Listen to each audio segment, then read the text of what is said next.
আমরা বানাবো কাস্টার্ড শাহি টুকরা। সেজন্য আমাদের লাগবে পাউরুটি 4 টুকরো, তরল দুধ আধা লিটার, কনডেন্সড মিল্ক 200 গ্রাম, ঘি 1 কাপ, এলাচ গুঁড়ো 1 চামচ, কাস্টার্ড পাউডার 2 চামচ, ড্রাই ফ্রুটস কুচি 1 চামচ ও চিনি পরিমাণ মতো। কাস্টার্ড শাহি টুকরা বানাতে প্রথমেই কড়াইয়ে ঘি গরম করে তাতে কেটে রাখা পাউরুটি ডিপ ফ্রাই করে নিন। আর একটি প্যানে দুধ গরম করে চিনি, এলাচ গুঁড়ো মিশিয়ে দুধ আর চিনি শিরা তৈরি করে নিন।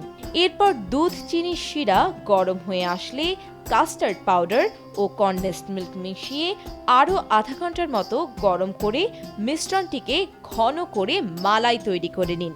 মালাই পুরোপুরি ঠান্ডা হওয়ার পর দুধে ভিজিয়ে রাখা পাউরুটির উপর ঢেলে দিতে হবে।